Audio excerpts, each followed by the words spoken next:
Pagbasa mula sa aklat ni Propeta Isayas. Makinig kayong mga taong naninirahan sa malalayong lugar. Pinili na ako ng Panginoon bago pa isilang, at hinirang niya ako para siya'y paglingkuran. Mga salita ko'y ginawa niyang sintalas ng tabak. Siya ang sa akin ay laging nag-iingat. Ginawa niya akong parang matulis na palaso na anumang oras ay handang itudla. Sinabi niya sa akin, Israel, ikaw ay lingkod ko. Sa pamamagitan mo, ako'y dadakilain ng mga tao. Ngunit ang tugon ko, ako ay nabigo sa aking pagsisikap. Hindi nagtatagumpay, gayong ibinuhos ko ang aking lakas. Gayunmay, itinitiwala ko sa Panginoon ang aking kalagayan, na ako'y gagantimpalaan sa aking nakayanan. Bago pa ako ipanganak ay hinirang na ng Panginoon. Pinili niya ako para maging lingkod niya upang tipunin ang nangalat na mga Israelita at sila'y ibalik sa bayang Israel. Binigyan ako ng Panginoon ng karangalan. Sa Kanya nagbubuhat ang aking karangalan.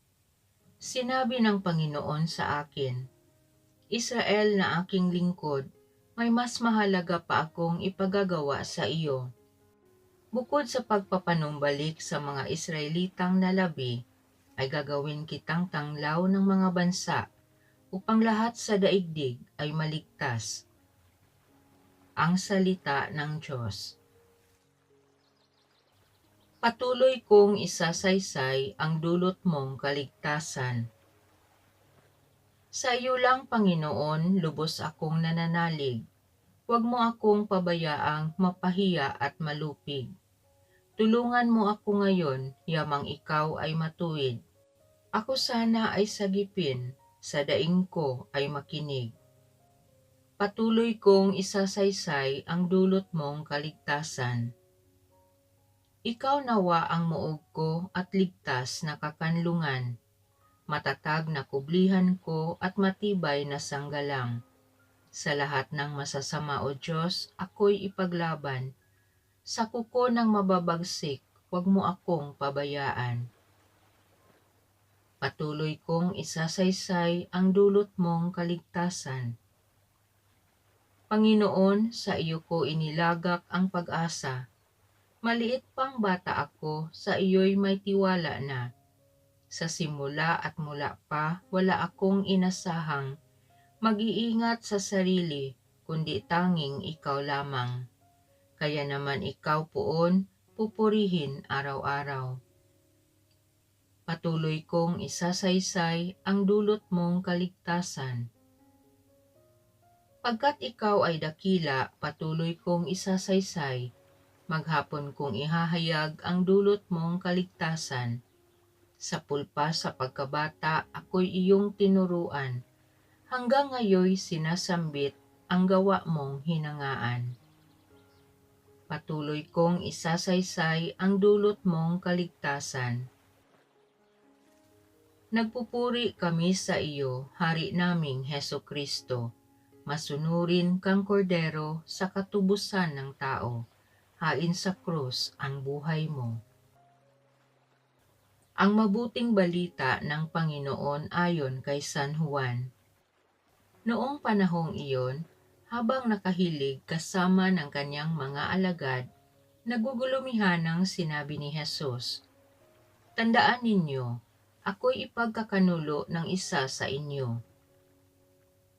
Nagkatinginan ang mga alagad, hindi nila alam kung sino ang kanyang tinutukoy. Ang alagad na minamahal ni Jesus ay nakahilig na kalapit niya. Kinalabit siya ni Simon Pedro at sinabi, Itanong mo kung sino ang tinutukoy niya. Kaya humilig siya sa dibdib ni Jesus at tinanong, Panginoon, sino po ba ang tinutukoy ninyo? Sumagot si Jesus, Ang ipagsawsaw ko ng tinapay, siya na nga. At nang maisawsaw ang tinapay, ibinigay niya ito kay Judas na anak ni Simon Iscariote. Nang matanggap na ni Judas ang tinapay, si Satanas ay pumasok sa kanya. Sinabi ni Jesus, "Gawin mo na ang gagawin mo." Ngunit isa man sa mga kasalo niya ay walang nakaalam kung bakit niya sinabi ito. Sapagkat si Judas ang nag-iingat ng kanilang salapi, inakala nilang pinabibili siya ni Jesus ng kakailanganin sa pista o kaya pinapaglilimos sa mga dukha. Nang makain na ni Judas ang tinapay, siya'y umalis. Gabi na noon.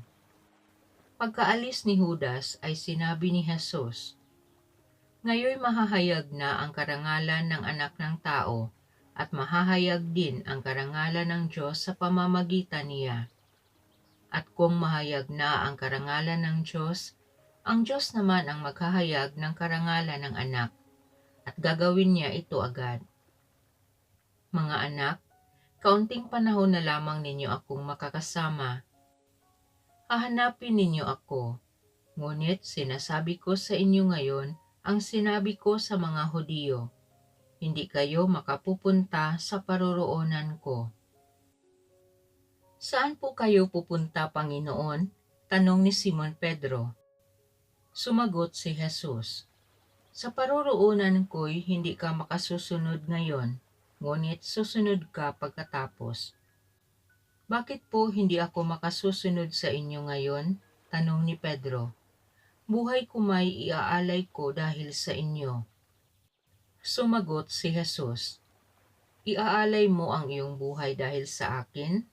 Tandaan mo, bago tumilaok ang manok, maikatlo mo akong itatatwa." Ang mabuting balita ng Panginoon. Jesus, sa pamamagitan ng iyong pagpapakasakit para sa aming kagalingan, dinggin mo kami. Naway hindi magkimkim ng hinanakit ang mga ipinagkanulo ng kanilang mga kaibigan. Manalangin tayo sa Panginoon.